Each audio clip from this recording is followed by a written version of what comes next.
کراچی پاکستان کا سب سے بڑا اور مصروف شہر ہے، جہاں 16 ملین سے زیادہ لوگ مختلف نسلی، ثقافتی اور مذہبی پس منظر سے تعلق رکھتے ہیں۔ کراچی میں لوگوں کی ذہنیت کی پیچیدگی تاریخی، سیاسی اور سماجی اقتصادی عوامل سے متاثر ہے۔ بہت سے افراد، خاص طور پر پسماندہ برادری سے تعلق رکھنے والے، بے چینی اور شناخت کی جدوجہد کا سامنا کرتے ہیں، جس سے ذاتی اور سماجی دباؤ بڑھ جاتا ہے۔ شہر کی تیز رفتار زندگی اور سیاسی عدم استحکام اکثر ذہنی دباؤ اور اضطراب کو جنم دیتا ہے۔ ورلڈ ہیلتھ آرگنائزیشن کے مطابق پاکستان کی تقریباً 17% آبادی کسی نہ کسی ذہنی بیماری سے متاثر ہے۔ اس کا مطلب ہے کہ کراچی میں تقریباً 2.72 ملین لوگ ذہنی صحت کے مسائل کا سامنا کر رہے ہیں۔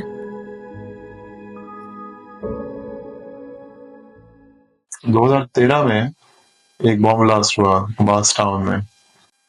8 سال کی لڑکی تھی جو آئی تھی ہمارے پاس تقریباً بلاسٹ کے 3 ہفتے بعد۔ تو اس کا ایشو یہ تھا وہ بول نہیں رہی تھی سنس دا بلاسٹ، جبکہ کوئی اس کو انجری نہیں ہوئی تھی، کچھ بھی نہیں ہوا تھا۔ تو تھوڑی انویسٹیگیشن کی تو پتا چلا کہ she had stopped speaking when she identified her father's remains through a ring on a dismembered finger. Entire realm of suffering ہے which is not visible.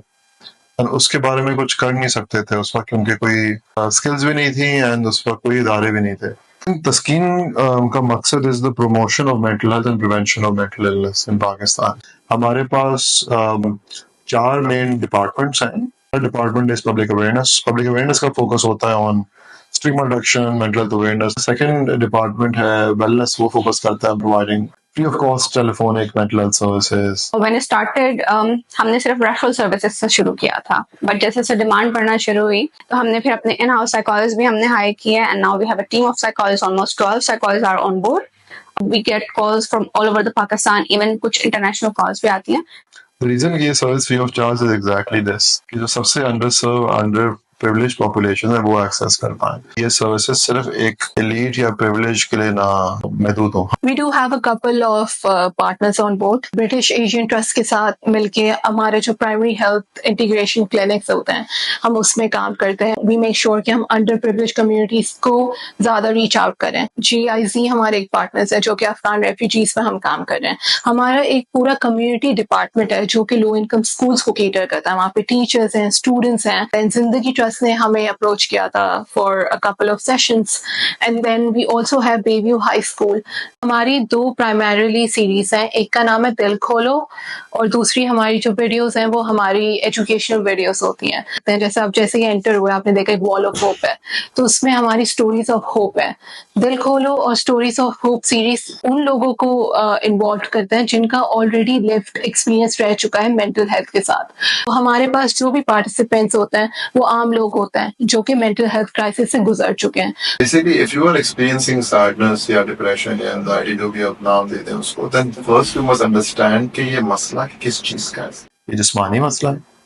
Do you have a disease؟ Anaemia تو نہیں ہے، vitamin D deficiency تو نہیں ہے، thyroid مسئلہ تو نہیں ہے، اگر لڑکی ہے تو پالیسسٹک اوویرین سنڈروم تو نہیں ہے، کوئی ہارمونل یا پھر اراؤنڈ مینسٹرویشن کوئی ایشوز تو نہیں۔ پھر اگر وہ فزیکل ایشو آپ نے رول آؤٹ کر لیا، پھر آپ دیکھیں کہ is it a psychosocial issue? Psychological تو کہتے ہیں۔ So what is the real cause of mental illness? It is unhealthy home environment. It is unhealthy parenting, especially in your early stages of your life. جب ہم بات کرتے ہیں parenting کی، family environment کی، فیملی اسٹرکچر کی، تو بہت ساری چیزیں ایک انڈیویجول وہاں سے لرن کر رہا ہوتا ہے، اور یہی چیزیں کاز بنتی ہیں کہ اب آپ فیوچر میں آپ سوچیں گے کیسے، آپ کا سوچنے کا انداز کیا ہوگا۔ جیسے سوچنے کا انداز ہوگا اسی طریقے سے پھر آپ اپنے آگے فیوچر میں چیزیں دیکھیں گے بھی، سوچیں گے بھی، اور اسی طریقے سے آپ آگے بڑھیں گے بھی۔ Mental illness is a set of behaviors you have learned when you were in an unhealthy environment, which helped you then, but now they are not helping, they are harming you. جو ہم route cause کی بات کرتے ہیں، کہاں سے رہی ہیں، ٹھیک ہے، تو وہ جو جنریشن ہے ان کی ہم برنگنگ کہاں سے ہوئی ہے، انہوں نے کیا ایکسپیرینسز انہوں نے دیکھے ہیں، اور ابھی اس وقت پریزنٹ میں کیا سچویشن ہے، اینڈ دین فیوچر میں وہ کیا سوچ رہے ہیں۔ یہ سارے فیکٹرز مل کے ایک انڈیویجول کو بنا رہے ہوتے ہیں۔ So essentially what you need to do is کہ if you feel کہ you are not able to cope with life, that means you just have to review your behaviors کہ کون سے رویے آپ نے سیکھے تھے to deal with a toxic parent or sibling, and then now how do I need to change those behaviors to be more balanced and to exist in the world.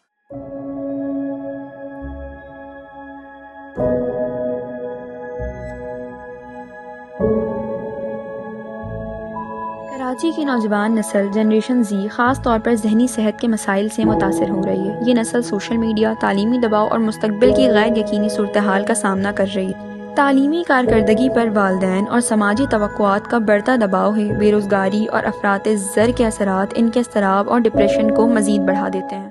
Difficulties وہاں آتی ہیں خاص طور پہ جین زی جنریشن کے لیے کہ they don't have a plan کہ ہمیں کرنا کیا ہے۔ ایک جو گائیڈنس کی بات ہوتی ہے کہ وہ گائیڈنس شاید صحیح سے پرووائڈ ہی نہیں کی جاتی ہے، ہمارا سسٹم اس طرح سے بنا ہوا ہے کہ ان کو نہیں ملتی، تو وہ ان سب چیزوں کی وجہ سے دے آر لائک کہ ہم کریں کیا۔ کاؤنسلنگ کا مقصد یہ ہوتا ہے کہ آپ کو ہی اتنا ایکوپ کیا جائے کہ آپ کو خود پتا ہو کہ مجھے کس ڈائریکشن میں جانا ہے۔ اکیڈمک ڈیفیکلٹیز یا اکیڈمک ایشوز تو ہوتے ہی ہیں، جو ہم بہت زیادہ دیکھتے ہیں وہ ریلیشن شپ کے ایشوز ہوتے ہیں، چاہے وہ پیرنٹس کے ساتھ ہوں، فرینڈس کے ساتھ ہوں، رومانٹک ریلیشن شپس ہوں، کوئی میرڈ ہے تو پھر اسپاؤسز کے ساتھ۔ تو ریلیشن شپ ایشوز ایک ایسا کامن فیکٹر ہے جو ہم نے جینزیز میں بھی دیکھا ہے، لیکن یہ اکراس دی جنریشنز بھی دیکھنے میں ملتا ہے۔ جنزیز میں کہوں گا کہ یار I'll be very honest, this rat race is an illusion. This pursuit for happiness is actually pursuit for pleasure, and pleasure is momentary, it's fleeting. Once you know کہ میں کیا چیزیں جو میں نے لرن کی مجھے کیا انلرن کرنا ہے، اوپن فار نیو ایکسپیرینسز، اور وہ ڈیفیکلٹ ہوں گے تو ڈیفیکلٹیز سے نہیں گھبرانا ہے، وہ ایکسپیرینسز آپ کو ملیں گے، وہ مشکل ہوگی تبھی آپ آگے بھی بڑھو گے لائف میں۔ جین زی کو یہ بھی ریئلائز کرنا چاہیے کہ ابھی وہ بہت چھوٹے ہیں اور پوری زندگی ان کے پاس پڑی ہے،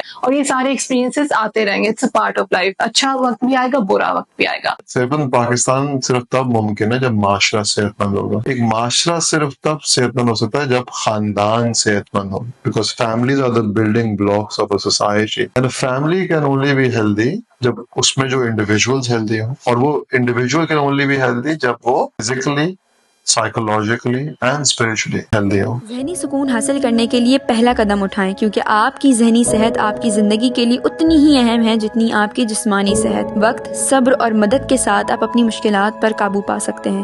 ذہنی صحت کے لیے آگاہی پھیلائیں، ایک دوسرے کی مدد کریں اور ایک صحت مند متوازن زندگی کی طرف قدم بڑھائیں۔